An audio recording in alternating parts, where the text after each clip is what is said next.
আসসালামু আলাইকুম রহমতুল্লাহ আলহামদুলিল্লাহ।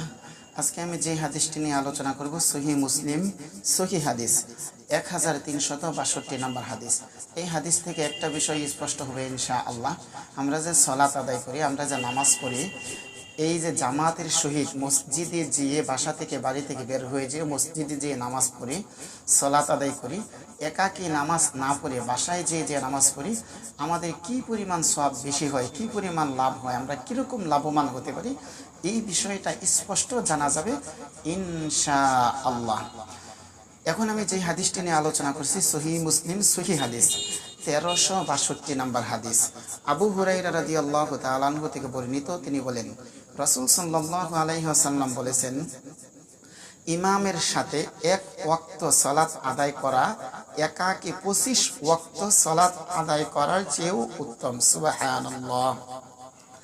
চিন্তা করার বিষয়, আল্লাহর রাসূল বলেছেন, কোনো ব্যক্তি একাকী নামাজ পড়ল আর কোনো ব্যক্তি জামাতের সহিত যে নামাজ পড়লো, একাকী নামাজ পড়ার চেয়ে এক ওয়াক্ত নামাজ যদি সালাত যদি জামাতের সহিত আদায় করা হয়, তাহলে দেখা যায় 25 ওয়াক্ত সালাত আদায় করার চেয়েও উত্তম।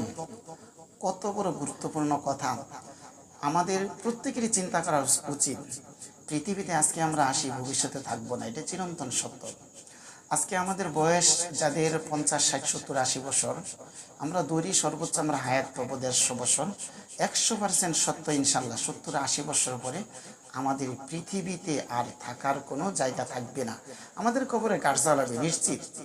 আমরা বলতে পারি, যেহেতু 50, 60, 70 বছর হায়াত আল্লাহ তাআলা আমাদেরকে দিয়েছেন, বা কম আর বেশি হতে পারে, তাহলে এই সময়টুকুর ভিতরে আল্লাহ তাআলা আমাদেরকে যে আদেশ করেছেন, সেই আদেশগুলি যাতে করে আমরা মানতে পারি, আমরা নফসের ওয়াসওয়াসায় না পড়ে, শয়তানের ওয়াসওয়াসায় না পড়ে, আমরা যেন আল্লাহ এবং আল্লাহর রাসূলের দেখানো পথ অনুযায়ী চলতে পারি।